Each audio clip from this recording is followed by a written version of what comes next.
રાજ્ય મુસ્લિમ સમાજ દ્વારા ગૌમાતાને રાષ્ટ્રીય પશુ જાહેર કરવાની માંગ. મામલતદારને આવેદનપત્ર આપી સરકાર સમક્ષ રજૂઆત. ગૌમાતા પ્રત્યે મુસ્લિમ સમાજ પણ સમાન આદરભાવ ધરાવતો હોવાનો દાવો. સમાજને ગૌહત્યા મુદ્દે બદનામ કરાતો હોવાની રજૂઆત.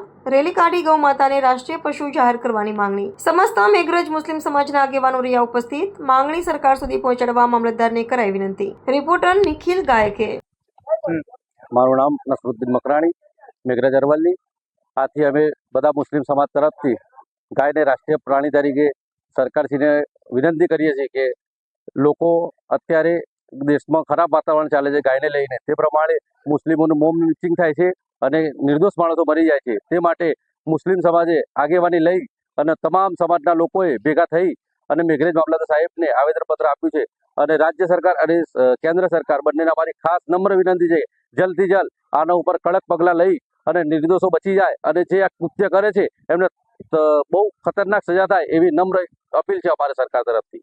જય હિન્દ. મારું નામ બંગાઈ ઇમ્તિયાઝભાઈ, મેઘરજ અરવલ્લી જિલ્લો.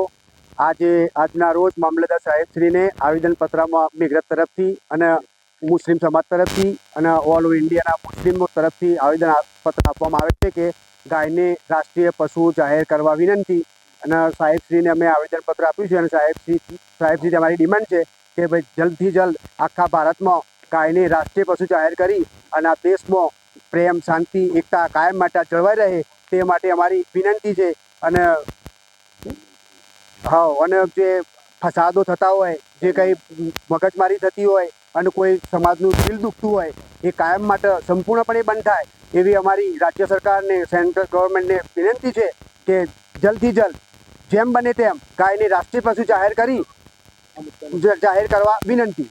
આ માટે સંપૂર્ણપણે બંધ થઈ જાય અને દેશના અંદર પ્રેમ, શાંતિ અને એકતા રહે તે માટે અમારી વિનંતી છે.